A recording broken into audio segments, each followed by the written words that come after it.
ચાલો વિદ્યાર્થી મિત્રો, આજે આપણે ત્રિકોણના પરિકેન્દ્ર વિશે ચર્ચા કરીશું.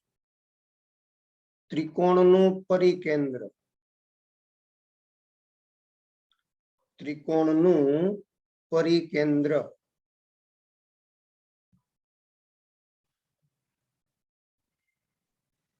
હવે ત્રિકોણનું પરિકેન્દ્ર કોને કહેવાય? જુઓ મિત્રો, આપણે પહેલાથી જ ભણતા આવ્યા છીએ, ત્યારે પણ ચર્ચા કરી હતી કે ભાઈ ત્રિકોણને 4 કેન્દ્ર હોય. એક તો મધ્ય કેન્દ્ર, પછી અંતઃ કેન્દ્ર,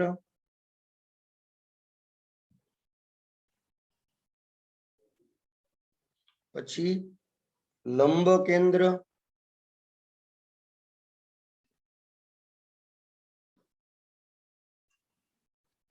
પરિકેન્દ્ર. એમાં આપણે કોની કોની ચર્ચા કરી ગયા છીએ ભાઈ?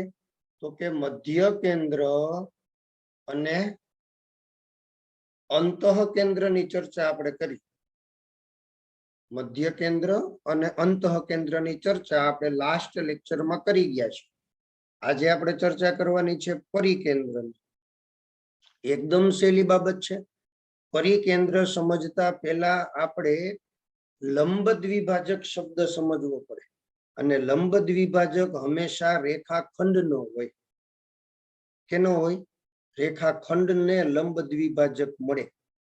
એટલે સૌથી પહેલી વાત આપણે રેખાખંડનો લંબ દ્વિભાજક લેશું, પછી પરિકેન્દ્રની વ્યાખ્યા આપશું. પહેલા આપશું રેખાખંડનો લંબ દ્વિભાજક. સમજીએ આપણે.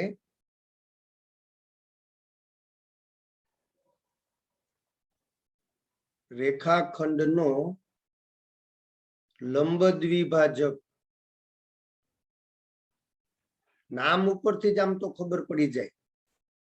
લંબ દ્વિભાજક એટલે લંબ હોય એટલે કે 90 નો ખૂણો બનાવે, અને દ્વિભાજક એટલે મધ્ય બિંદુમાંથી પસાર થાય. હવે કોઈ એક રેખાખંડ હોય આપણી પાસે, આ રેખાખંડ છે, એના મધ્ય બિંદુમાંથી પસાર થાય. આ રેખાખંડનું મધ્ય બિંદુ છે, આમાંથી પસાર થતા. રેડી? અને આપેલ રેખાખંડને લંબ હોય, આમાંથી પસાર થાય અને આપેલ રેખાખંડને લંબ હોય એવી કોઈ રેખા, રેખાખંડ કે કિરણ આપેલ રેખાખંડના મધ્ય બિંદુમાંથી પસાર થતા અને આપેલ રેખાખંડને લંબ હોય. હવે આ જે મળે ને એને લંબ દ્વિભાજક કહેવાય. આ જે ઊભી લીટી મળી ને, આ એને લંબ દ્વિભાજક કહેવાય. શું કહેવાય? લંબ દ્વિભાજક. આપેલ રેખાખંડના મધ્ય બિંદુમાંથી પસાર થતા.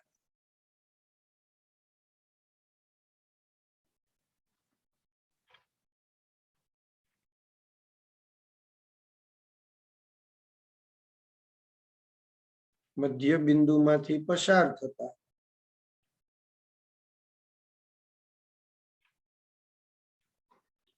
અને રેખાખંડને લંબ હોય.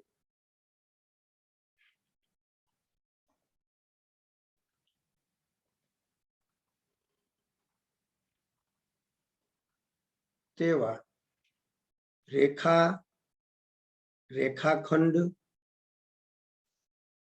કે કિરણ ગમે તે હોઈ શકે, લંબ દ્વિભાજક કહે છે.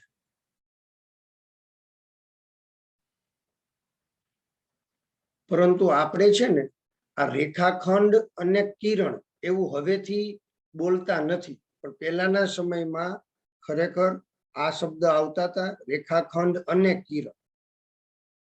આપણે અત્યારે માત્ર એવું જ બોલીએ છીએ કે એવી રેખાને લંબ દ્વિભાજક કહે છે. આ રેખા છે ને એને લંબ દ્વિભાજક કહે છે. હવે એની ખાસિયત શું? તો કે બે જ. એક તો મધ્ય બિંદુમાંથી પસાર થાય ને 90 અંશનો ખૂણો બનાવે. મધ્ય બિંદુમાંથી પસાર થાય અને 90 અંશનો ખૂણો બનાવે. એ એની ખાસિયત છે. કેની ખાસિયત દીકરાઓ?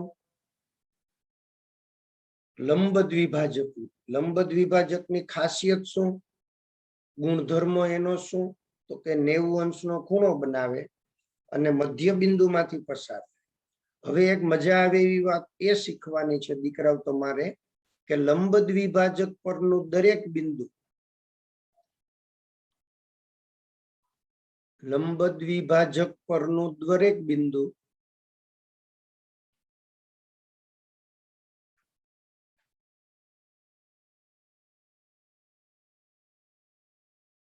અંત્ય બિંદુથી સરખા અંતરે હોય. અંત્ય બિંદુથી સરખા અંતરે હોય.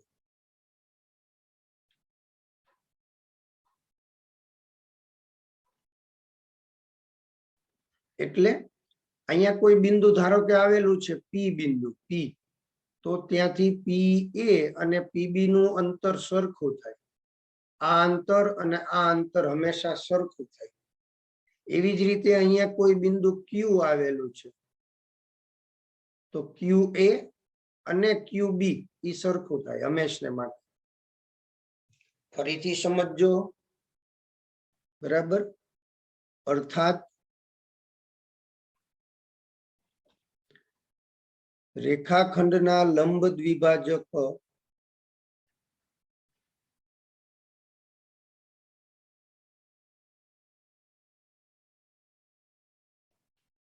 પર આવેલ બિંદુ પી માટે પી એ બરાબર પીબી થાય. પી એ બરાબર પીબી થશે. આ મહત્વનું છે દીકરાઓ. રેખાખંડ પરનું દરેક બિંદુ અંત્ય બિંદુથી સરખા અંતરે હોય છે. અંત્ય બિંદુથી સરખા અંતરે હોય છે. ચાલો તમે આનો સ્ક્રીનશોટ લઈ લ્યો.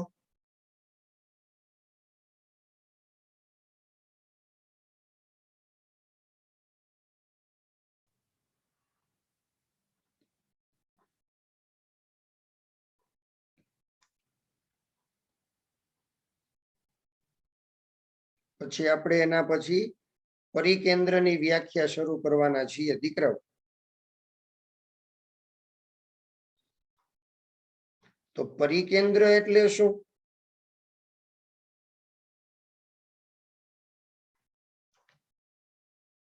તો કે ત્રિકોણના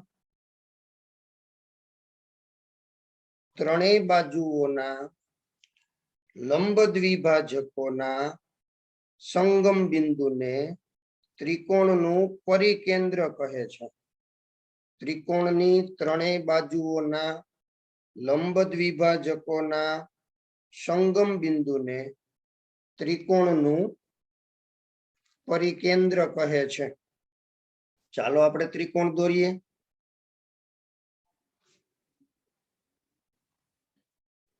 સ્ક્રીનશોટ લઈ લીધો છે ને હવે? તો કે હા સર. હવે ત્રિકોણ દોરીએ છીએ.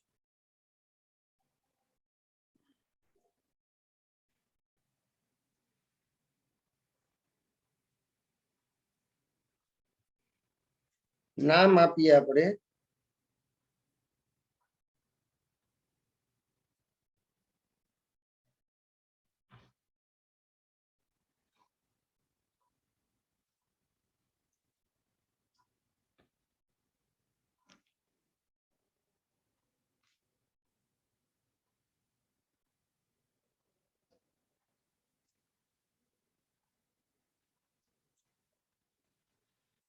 ત્રિકોણ એબીસી. એ બી અને સી.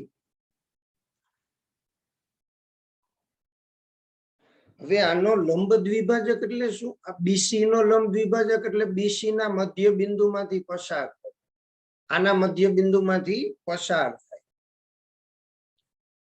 હવે એના મધ્ય બિંદુમાંથી પસાર થાય 90 નો ખૂણો બનાવે. મધ્ય બિંદુમાંથી પસાર થાય અને 90 નો ખૂણો બનાવે. એવી જ રીતે આના મધ્ય બિંદુમાંથી પસાર થાય. એવી જ રીતે અહીંયા મધ્ય બિંદુમાંથી પસાર અને 90 નો ખૂણો બનાવે. ખાસ ધ્યાન દેજો.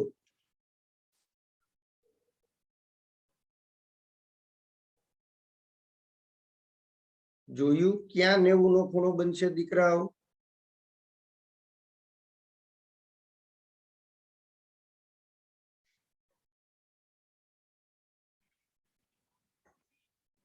અહીંયા 90 નો ખૂણો બને છે, અહીંયા 90 અંશનો ખૂણો બને છે અને અહીંયા 90 અંશનો ખૂણો બને છે.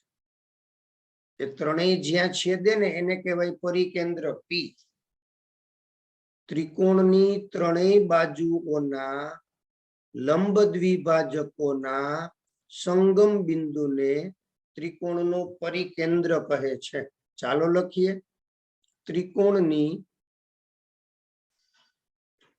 ત્રણેય બાજુઓ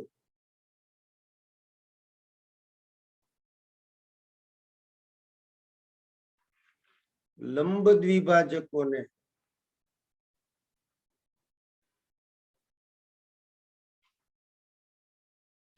ત્રિકોણની ત્રણેય બાજુઓના લંબ દ્વિભાજકોના સંગમ બિંદુને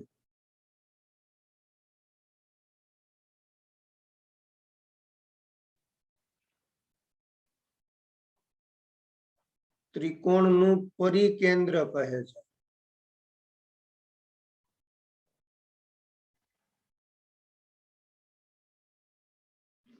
ત્રિકોણની ત્રણેય બાજુઓના લંબ દ્વિભાજકોના સંગમ બિંદુને ત્રિકોણનું પરિકેન્દ્ર કહે છે. ખ્યાલ આવ્યો? સમજાઈ ગયું? ત્રિકોણની ત્રણેય બાજુઓના લંબ દ્વિભાજકોના સંગમ બિંદુને ત્રિકોણનું પરિકેન્દ્ર કહે છે. એને આપણે P વડે દર્શાવીએ. હવે ખાસ ધ્યાન દઈએ દીકરાઓ, લઘુકોણ ત્રિકોણ માટે આ તો સમજાઈ ગયું ને, પરિતનું કેન્દ્ર એટલે આવો આ, તો વાંધો નહીં, ક્યાંક રોન કાઢો નહીં.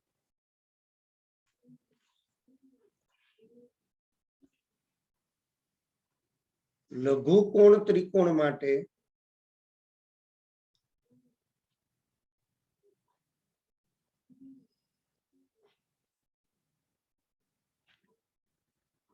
ત્રિકોણનું પરિકેન્દ્ર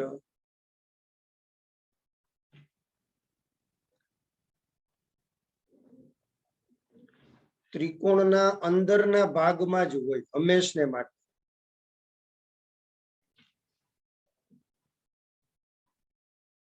ત્રિકોણના અંદરના ભાગમાં જ હોય.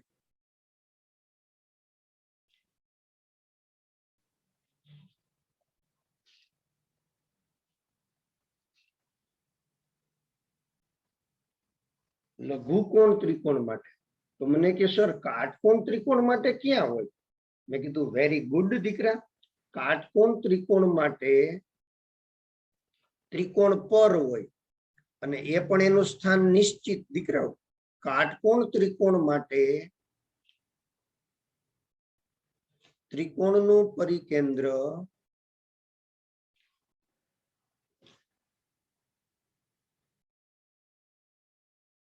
ત્રિકોણ પર આવેલ હોય છે.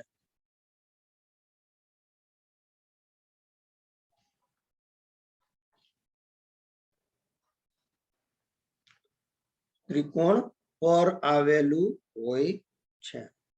ત્રિકોણ પર એટલે કે કર્ણનું મધ્ય બિંદુ. કેનું? કર્ણનું મધ્ય બિંદુ એ પરિકેન્દ્ર બને. જો ખાસ ધ્યાન દેજો, કર્ણનું મધ્ય બિંદુ પરિકેન્દ્ર બને. આપણે અહીંયા કાટકોણ ત્રિકોણ લઈએ એટલે તમને આઈડિયા આવે.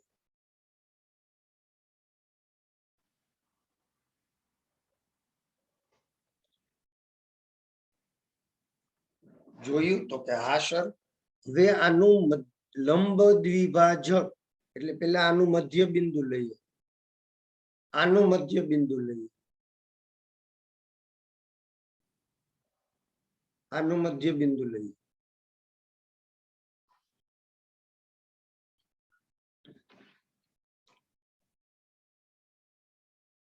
આવી રીતે મધ્ય બિંદુમાંથી પસાર થાય છે. ખ્યાલ આવ્યો?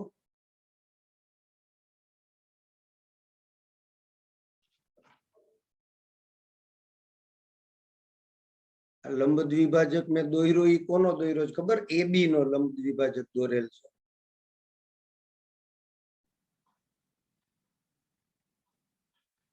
BC નો લંબ દ્વિભાજક અને આ AC નો લંબ દ્વિભાજક.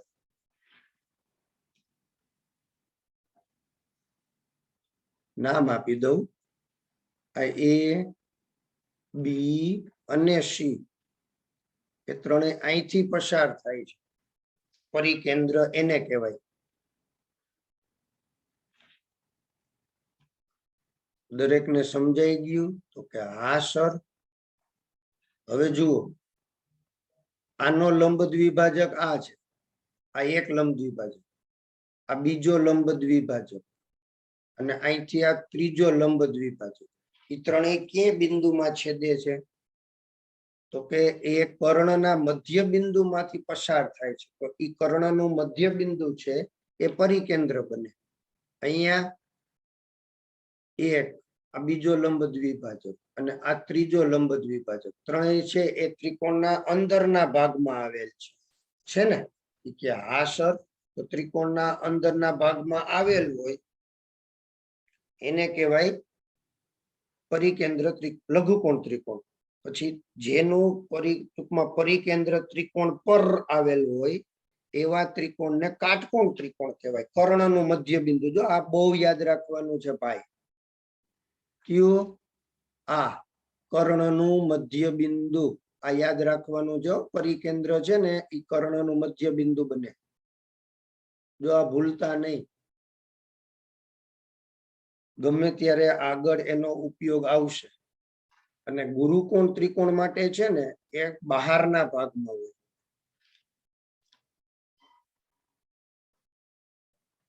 ગુરુકોણ ત્રિકોણ માટે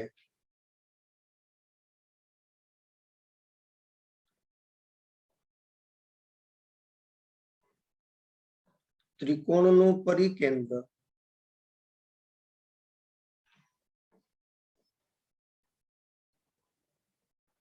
ત્રિકોણની બહારના ભાગમાં હોય છે.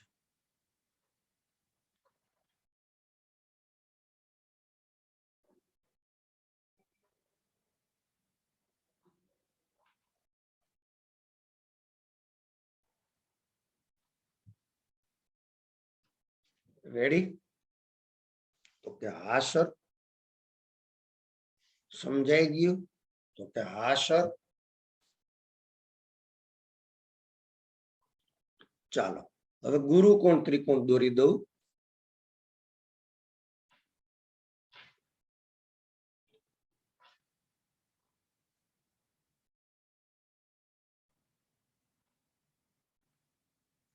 જો અહીંયા ગુરુકોણ ત્રિકોણ દોરવામાં આવે છે તો કે હા, આનું મધ્ય બિંદુ અહીંયા છે, એમાંથી વેધ દોરવામાં આવે એટલે કે લંબ દ્વિભાજક.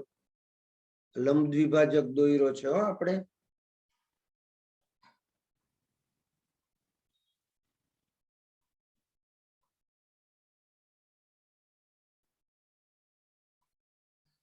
લંબ દ્વિભાજક. એમ આનો લંબ દ્વિભાજક મધ્ય બિંદુ માંથી પસાર થાય છે. એમ આનો લંબ દ્વિભાજક પણ આમ પસાર થાય.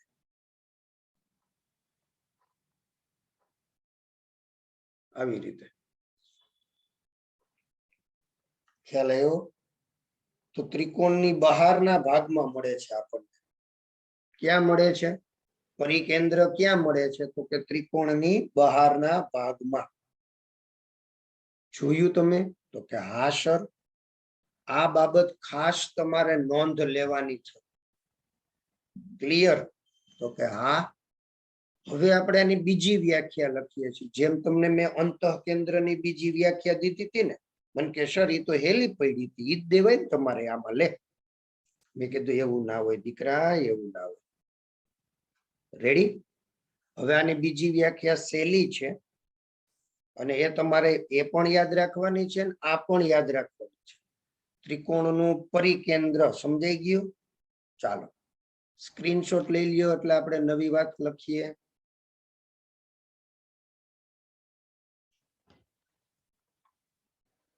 લઈ લીધો સ્ક્રીનશોટ? હવે ત્રિકોણનું પરિકેન્દ્ર છે ને એકદમ સરળ.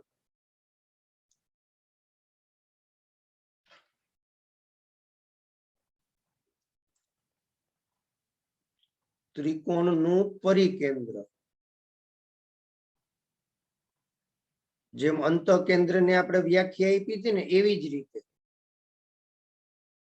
અંતઃકેન્દ્રની વ્યાખ્યામાં શું હતું તો કે ત્રિકોણની ત્રણેય બાજુઓને સ્પર્શતા વર્તુળને ત્રિકોણનું અંતઃવૃત્ત કહે છે અને એ વર્તુળના કેન્દ્રને અંતઃકેન્દ્ર કહે છે અને એ વર્તુળના ત્રિજ્યાને અંતઃત્રિજ્યા કહે છે. એમ અહીંયા છે ને આવી જ રીતે ત્રિકોણના ત્રણેય શિરોબિંદુમાંથી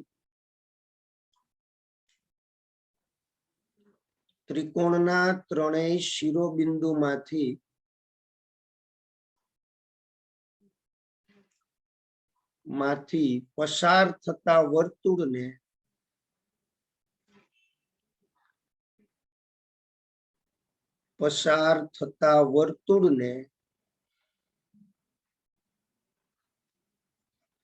ત્રિકોણનું પરિકેન્દ્ર કહે છે.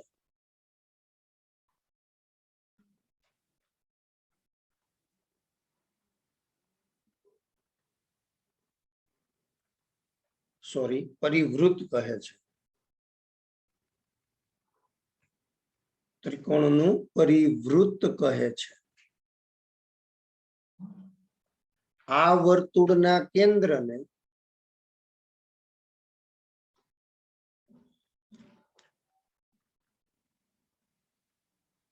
ત્રિકોણનું પરિકેન્દ્ર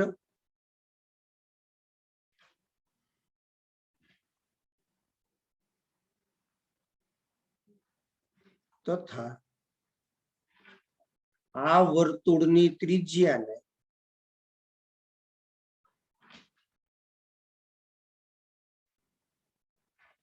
ત્રિકોણની પરિત્રિજ્યા કહે છે. હવે મજા આવી.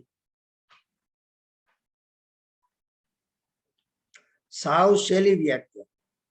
ત્રિકોણના ત્રણેય શિરોબિંદુમાંથી પસાર થતા વર્તુળને ત્રિકોણનું પરિવૃત્ત કહે છે.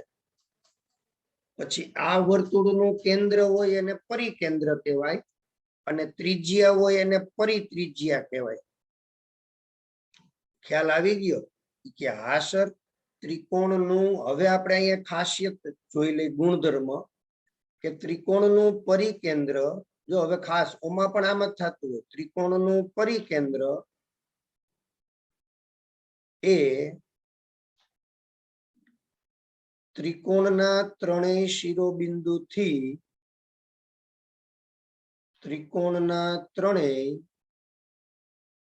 શિરોબિંદુથી સમાન અંતરે હોય છે.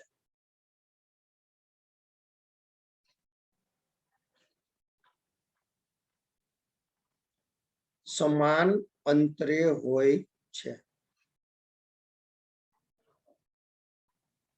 ત્રિકોણનું પરિકેન્દ્ર એ ત્રિકોણના ત્રણેય શિરોબિંદુથી સમાન અંતરે હોય છે. ખાસ ધ્યાન દેજો દીકરાઓ. જોઈએ હવે ખાસ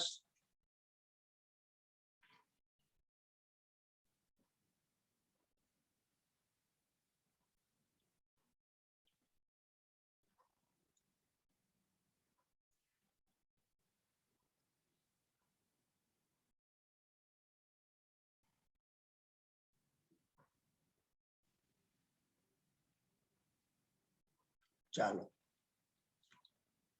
હવે આમાં ત્રિકોણ આપણે દોરવો હોય ને ગમે એમ દોરી શકાય.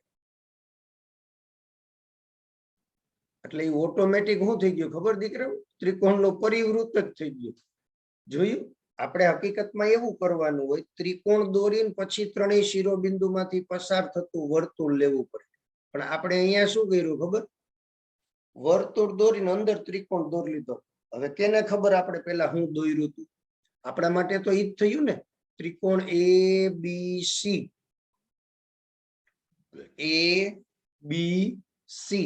તો કે હા સર એના ત્રણેય શિરોબિંદુમાંથી પસાર થતું વર્તુળ છે. અહીંયા મેં કાટકોણ ત્રિકોણ દોર્યો છે. હવે અહીંયા છે ને હું લઘુકોણ ત્રિકોણ દોર્યો છે. હવે હું અહીંયા કાટકોણ ત્રિકોણ દોરીશ.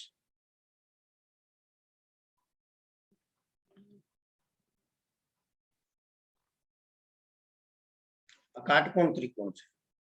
હવે આ ગુરુકોણ ત્રિકોણ છે.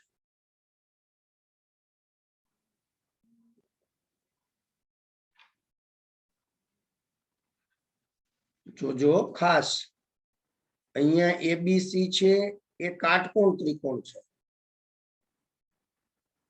અહીંયા એબીસી એ ગુરુકોણ ત્રિકોણ છે. આ ખૂણો છે 90 કરતા વધુ હોય, મોટો હોય. રેડી?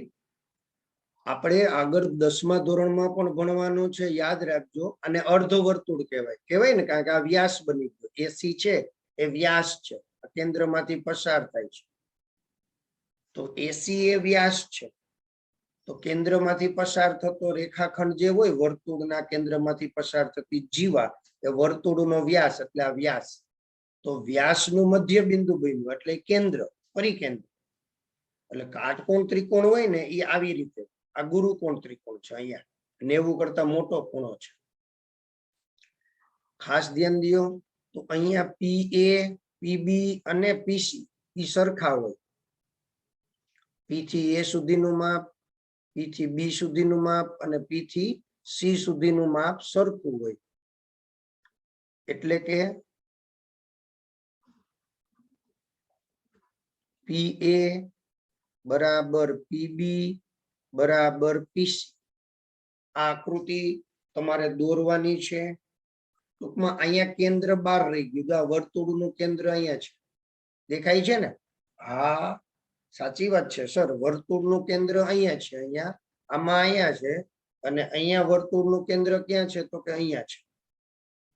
દેખાઈ ગયું?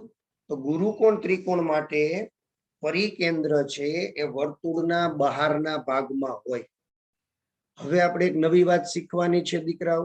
આપણે એની પહેલા શીખીને આવ્યા છીએ કે સર આ ખૂણાનું માપ જોતું હોય તો આ દેખાય છે બીપીસી ખૂણો, તો કે આ. પછી અહીંયા ખૂણો દેખાણો, તો કે એપીસી ખૂણો દેખાય છે. આ ખૂણો દેખાય તો કે એપીબી દેખાય. કે હા સર, એના માપ કેમ મળે? તો એનું સૂત્ર છે માપ ખૂણો એ પીબી બરાબર આ જે ખૂણો હોય ને, જો આ ખૂણો જોતો હોય ને, આ ખૂણો, તો આના કરતા બમણો. કેના કરતા? સી ખૂણા કરતા બમણો. માપ ખૂણો એપીબી બરાબર 2 માપ ખૂણો એસીબી. એવી જ રીતે માપ ખૂણો બીપીસી બરાબર 2 માપ ખૂણો બીએસી. અને માપ ખૂણો એપીસી બરાબર 2 માપ ખૂણો એબીસી. અહીંયા આખો ખૂણો જેવડો હશે ને, એના કરતા આ ખૂણો બમણો હોય. એમ અહીંયા આખો ખૂણો એ જેવડો હશે ને, એના કરતા આ ખૂણો બમણો હોય. જો ધ્યાન દેજો ભાઈ, આ સૂત્ર છે અને આપણે યાદ રાખવાનું છે. ક્લિયર બધાને? રેડી? ચાલો સ્ક્રીનશોટ લઈ લ્યો ફટાફટ. સ્ક્રીનશોટ લઈ લ્યો એટલે તમારે આ લખવામાં કામ આવે.